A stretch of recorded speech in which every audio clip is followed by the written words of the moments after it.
And the fight against climate change has reached Capitol Hill. The House of Representatives is set to pass President Biden's signature climate and health care legislation, the most significant federal climate change legislation in a generation. We have team coverage of the vote today throughout the day and a look ahead now with ABC News business reporter Alexis Christoforous and ABC News' Zohreen Shah from Washington, D.C. Zohreen, the White House press secretary won't say if the entire Democratic caucus in the House will vote to support this bill. So what are its chances of passing the House at this point?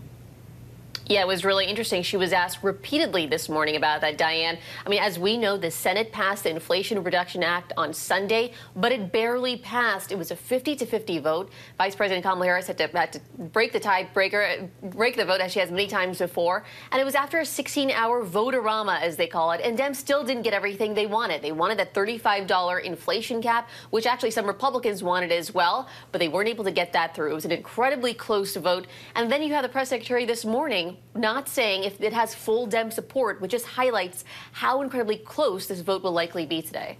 Now, Alexis, they're calling this the Inflation Reduction Act, but this is a spending bill focused on climate and health care. So how is it going to reduce inflation?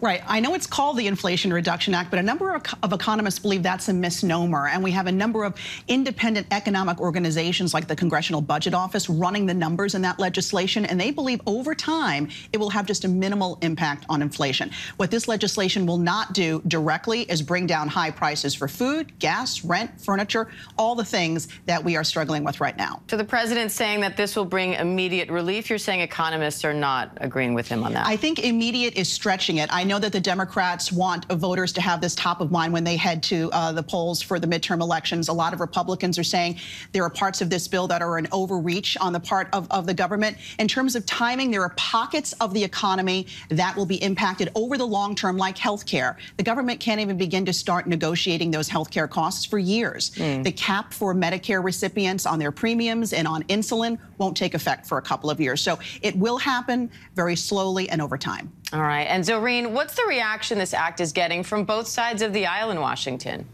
I mean, right now it's just really unclear if they're going to get every Dem that they need, every person that they need to pass this bill through. We know it's going to be very close, and it just highlights just exactly how close it's going to be. You heard Alexis right there talk about the stakes, right? She talked about the midterms. We know that Biden really wants this passed through. Right now, his poll numbers are about 37% in this country, and his approval rate when it comes to inflation is even less.